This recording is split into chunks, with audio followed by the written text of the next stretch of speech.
지난 역사를 통해 현재를 돌아보는 역사 평행이론, 날카로운 역사인식으로 우리 사회를 분석하는 기자, 한국일보 김광원 기자 연결합니다. 안녕하세요, 기자님. 예, 안녕하십니까. 반갑습니다. 예. 오늘은 어떤 이야기 한번 나눠볼까요? 제가 인터넷에서 재밌는 영상을 하나 찾았습니다. 그 방송인 홍진경 씨가 자녀교육에 대해서 어떤 이야기를 했는데요. 이렇게 말했습니다. 나는 딸이 공부보다 책을 더 많이 읽었으면 좋겠다. 삶은 매 순간 선택인데 글을 많이 읽으면 삶에서 조금이라도 좋은 선택을 하게 된다. 영어 단어 몇 개 더 아는 것보다 그게 훨씬 더 중요하더라. 이렇게 얘기했습니다. 저도 이 영상 봤고요. 예. 너무너무 공감을 해서 제가 그 메모장에 적어놨던 그런 기억이 있습니다. 예. 홍진경 씨 이 말에 고개를 끄덕이는 분들 많을 것 같은데요. 예. 그런데 저는요, 홍진경 씨의 말의 절반만 동의합니다. 그래요?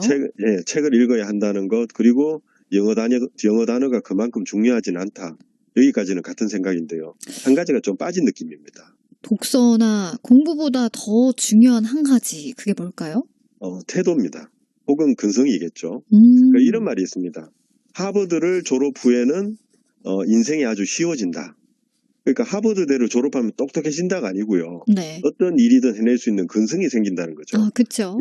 열정이나 근성, 부지런한 습관은 공부를 통해 얻는 지식보다 훨씬 더 큰 가치가 있습니다. 네. 그러니까 우리나라의 고3도 몰입도에서는 하버드 비슷하죠. 열심히 공부하는 고3처럼 하면 뭐 웬만한 일을 다 해낼 수 있을 거다라는 분들 많죠. 예, 제가 오늘 준비한 사실 본격적인 이야기는 야구입니다. 김태균 전 선수가 한국 야구의 위기를 진단하면서 학교에서 엘리트 체육이 위축되었다 이렇게 분석을 했습니다. 대표적으로 고교 야구 주말 리그제가 있습니다. 네. 주중에 정상적으로 공부하고 주말에 경기를 하라는 거죠. 네. 그러니까 이것과 관련해서 김 전 선수가 선수들이 충분한 훈련 시간을 확보하지 못하게 하는 시스템이다 이렇게 지적했습니다. 프로 선수가 되려는 학생들한테는 지금의 시스템으로는 훈련량이 부족할 수도 있겠죠. 현격하게 부족하죠. 이와 관련해서요, 제가 어느 대학 야구팀 감독님한테 힌트가 될 만한 이야기를 하나 들었습니다. 우선 이제 요즘 트렌드를 좀 보면 네. 고등학교를 졸업한 후에 대학에 안 가고 프로로 직행하는 걸 선호하죠. 뭐 현재 한국 프로야구는 고졸 신인들이 대세죠. 그렇죠. 그 감독님 말이 그 대학에 들어와서 야구팀 들어온 선수들 중에 대학을 마치지 않고 야구를 그만두고 다른 길을 찾는 학생들이 적지 않다고 그래요. 근데 감독님은 그런 선수들을 적극 말린다고 합니다. 이 그만둔다고 해서 장밋빛 미래가 보장되는 건 아니기 때문입니다. 프로로 들어가는 문은 너무 좁잖아요.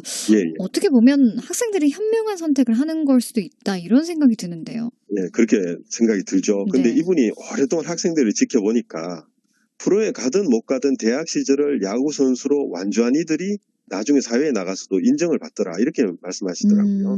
그러니까 야구를 하면서 익힌 성실한 태도가 결국 긍정적인 영향을 미친다 이런 이야기였습니다. 야구 훈련이 만만치 않거든요. 네. 그리고 성과를 떠나서 포기하지 않고 끝까지 내는 건 사회생활에 꼭 필요한 성실성이나 끈기를 훈련하는 과정이다 이렇게 볼 수 있습니다. 그렇긴 하죠. 뭐 운동할 때만큼 열심히 하면 뭐든 어느 정도는 해낼 수 있을 것 같습니다. 예. 그러니까 책상에 앉아서 하는 공부만 공부가 아니고요. 훈련도 공부라는 말이죠. 그리고 공부도 사실은 습관을 익히는 훈련이거든요. 그렇죠. 방금 전에 하버드대 학생들이 예를 들었는데 예전에 공부 좀 했다는 사람들 모두 지식만큼 이 태도를 강조했습니다. 이 논어에 보면 시를 배워라, 예를 배워라 이런 뭘 배우라는 이야기도 있지만 어떤 데는 이런 게 있습니다. 좋은 태도를 가지고 있으면 배우지 않았더라도 반드시 그를 배운 사람이라 할 것이다 이런 가르침도 있습니다. 이 공자도 지식보다는 공부하는 습관을 훨씬 더 강조했죠. 이 역시 태도에 대한 이야기입니다. 맞습니다. 정말 예. 닭이 먼저냐 달걀이 먼저냐 하는 질문처럼도 들리지만요. 분명히 태도가 잘못된 사람은 결국 지성인의 반열에서는 낙오되기 마련인 것 같아요. 예, 맞습니다. 그 하버드대를 졸업한 최재천 교수는요. 신문에 기고문을 실을 때 완성한 후에 2, 3일 동안 50번에서 100번을 고친다고 그럽니다. 진짜요? 예, 그렇게 해서 좋은 글이 안 나오는 경우는 없다고 단언을 하더라고요. 사실 저도 좀 비슷하게 합니다. 이게 미리미리 하는 습관이죠. 이게 하버드에서 배운 태도거든요. 그러니까 굳이 말하자면 지식이 49%, 태도가 51%가 아닐까 이런 생각이 듭니다. 저도 그 말에 동의합니다. 네. 50번, 100번 다시 보고 고심하면요. 진짜 글이 안 좋을 수가 없어요. 네, 제 경험으로도 맞는 이야기입니다. 이 야구 혹은 스포츠를 통해서 공을 던지거나 배트를 휘두르는 법만 배우는 것은 아니거든요. 그쵸. 이 과정에서 좋은 습관과 삶의 태도를 익힙니다. 저는 이게 분명히 교과서 공부만큼 중요하다고 생각을 합니다. 그럼요. 스포츠를 통해서 얻을 수 있는 정신적 미덕이 많죠. 공부 이상으로 얻을 수 있는 것들인데 이런 부분은 좀 활발하게 논의돼야 할 것 같다라는 생각이 드네요. 예, 가정을 하나 해보자면요. 만약에 공자가 요즘에 단기 속성반에 들어가서 공부하면 분명히 좋은 성적을 못 받았을 겁니다. 그러나 길게 보고 성과를 내는 조건이라면 공자가 제일 우등생이 되었겠다 이렇게 생각을 합니다. 네.